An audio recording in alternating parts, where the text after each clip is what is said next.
Hello guys, I hope you all are doing well. Welcome back to mindful study to all by Deepak Bhandari.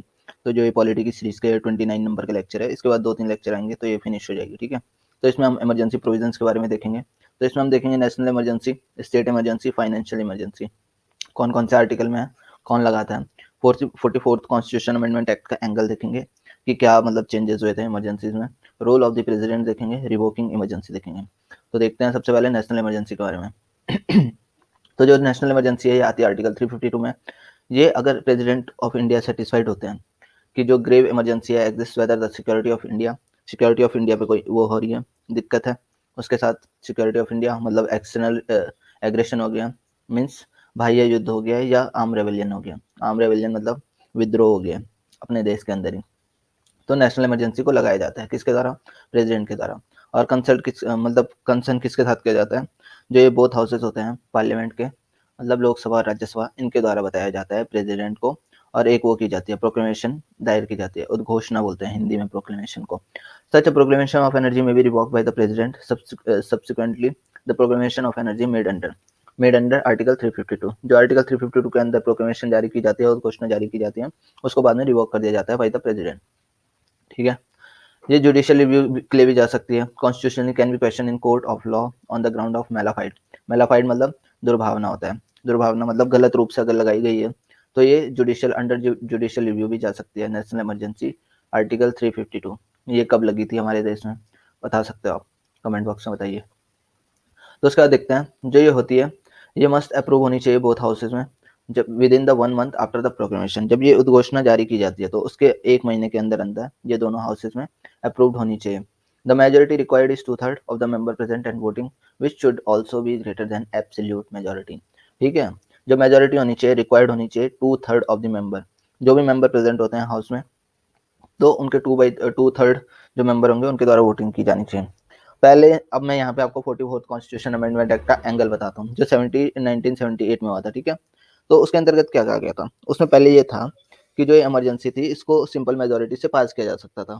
Simple majority, absolute majority और ये सब majority मैंने बता रखी है lectures में, आप तो उनको देख सकते हैं। ठीक है, मैं लिंक डिस्क्रिप्शन में डाल दूंगा उनका। तो मतलब ग्रेटर जो एब्सोल्यूट मेजोरिटी होती है उससे भी ज्यादा होने चाहिए। ठीक है, पहले सिंपल मेजोरिटी थी। तो 44th कॉन्स्टिट्यूशन अमेंडमेंट एक्ट का ये एंगल था। और दूसरा एंगल क्या था उसका? दूसरा एंगल ये है कि जो ये बोथ हाउस के द्वारा मतलब जिस भी हाउस में ये प्रोक्लेमेशन जारी की गई है उसके द्वारा ये भेजा जाएगा किसको? राष्ट्रपति जी को द्वारा कंसल्ट करने के लिए। लेकिन एक बार तो वो अपने पास रख सकते हैं, मतलब नहीं कुछ वो प्रतिक्रिया दे सकते, लेकिन अगर दोबारा भेजा जाएगा ना, अगर यही प्रोविजन दोबारा भेजा जाएगा प्रेसिडेंट के पास, तो वो बाध्य होगा उसको मानने के लिए। The effect of proclamation of energy is the emergence of the full fledge unitary government. तो ये देख लो, इसका मेन मोटिव यही है कि मतलब जो फुल फ्लैज यूनिटरी गवर्नमेंट होगी वही करवा सकती है ना इसको बोथ हाउसेज में। अगर टुकड़ों में बटी हुई होगी सरकार तो कैसे होगा? नहीं हो सकता। इसका देखते हैं स्टेट इमरजेंसी। जो स्टेट इमरजेंसी होती है आर्टिकल 356 के अंदर आती है। ठीक है, ये प्रोवाइड करती है that if the president on receipt of a report from the governor of state. ठीक है, ये जारी कब की जाती है? जब प्रेसिडेंट जी रिपोर्ट प्राप्त करते हैं किससे? गवर्नर से, किसी भी स्टेट के, और सेटिस्फाइड होते हैं कि सिचुएशन जो स्टेट में अराइज हुई है, मतलब स्टेट में उत्पन्न हुई है, मीन्स जो स्टेट में जो गवर्नमेंट है वो अकॉर्डिंग टू द कॉन्स्टिट्यूशन के वर्क नहीं कर रही है, तो जो ये प्रेसिडेंट होते हैं ये इशू करते हैं प्रोक्लेमेशन। ये प्रोक्लेमेशन अप्रूव की जाती है किसके द्वारा? पार्लियामेंट के द्वारा। यहाँ पे देखो, अब ये सिंपल मेजोरिटी से पास हो जाती है। अगर ये सिंपल मेजोरिटी से भी अप्रूव्ड हो गई तो ये क्या बोलते हैं, इसको जारी कर दिया जाता है। और ये कितने टाइम के लिए होती है? 6 मंथ के लिए होती है, सिर्फ और सिर्फ स्टेट इमरजेंसी। और इसको रिवॉक किया जा सकता है पहले और एक्सटेंड किया जा सकता है। एक अध्यादेश जारी किया जाता है बाद में कि इसको एक्सटेंड किया जाएगा या रिवॉक किया जाएगा प्रेसिडेंट के द्वारा। तो सबसे ज्यादा इमरजेंसी, स्टेट इमरजेंसी किस राज्य में लगी थी ये बता सकते हो आप? और अभी लास्ट टाइम पे तो उत्तराखंड में भी लगी थी। तो इतना तो याद हो गई आप सबको। फिर इसके बाद देखते हैं डू यू नो अबाउट। तो जो मार्च 1994 में सुप्रीम कोर्ट ने एक जजमेंट दिया कि जो ये प्रोक्लेमेशन होती है इस, ठीक है, जो प्रोक्लेमेशन होती है इमरजेंसी की, सब्जेक्ट जुडिशियल रिव्यू और extend.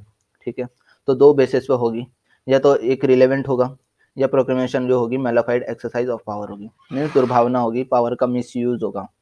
Another important principle laid down by the court is that the power of dissolving the state legislative assembly can be exercised by the president only after the proclamation is approved by both the house of parliament. ठीक है, तो इसका मतलब ये क्या है इसका मतलब ये है कि जो उसकी पावर का जो मिस यूज ना हो, ताकि तो इसलिए जो भी स्टेट में इमरजेंसी लगेगी तो पार्लियामेंट के दोनों हाउसेज में, जो लोकसभा है राज्यसभा में है, उसको अप्रूव करना पड़ेगा, इससे तभी अनुमोदित की जाएगी ये इमरजेंसी, वरना ये वो हो जाती है, अपने ऑटोमेटिकली एक्सपायर हो जाती है। ठीक है, फिर अब देखते हैं फाइनेंशियल इमरजेंसी के बारे में। तो जो फाइनेंशियल इमरजेंसी है आर्टिकल 360 में आती है। तो जो आर्टिकल 360 कहता है that it present president is certified a situation has arisen whereby the financial stability or credit of India or of any part thereof is threatened, he may declare a state of financial emergency।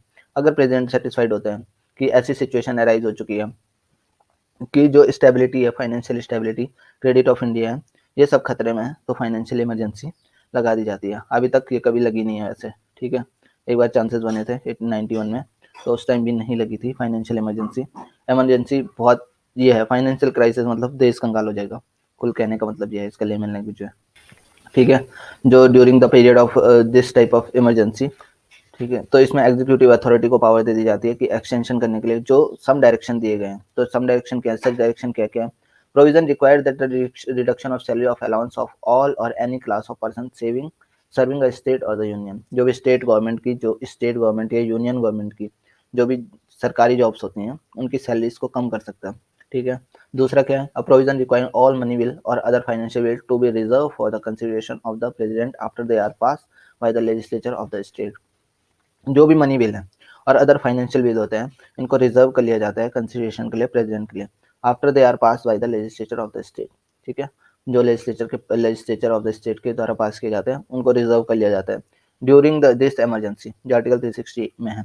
Proclamation issued under article 360 will remain in force for 2 months unless before the expiry of the period it is approved by both house of the parliament. Once approved, it remain in force till revoked by the president. No emergency under article has been issued for so far। तो ये बता दिया मैंने आपको कि अभी तक लगी नहीं है। तो ये प्रोक्लेमेशन इशूड जो किया जाता है आर्टिकल 360 में, ये सिर्फ और सिर्फ 2 महीने के लिए रहता है, लेकिन अगर इसकी एक्सपायरी से पहले ये बोथ हाउसेज में अप्रूव कर दिया जाए कि इसका एक्सटेंशन होना चाहिए, तो ये अगर एक बार अप्रूव हो गया तो तब तक फोर्स में रहता है जब तक कि प्रेसिडेंट इसको रिवोक ना कर दें, मतलब हटा ना दे खुद से। तो इतना ही था इमरजेंसी प्रोविजंस के बारे में। I hope you like the information. If you like the information, hit the like button. If you don't like the information, tell me in the comment what should I do for improvement. Thank you so much. जय हिंद, जय भारत।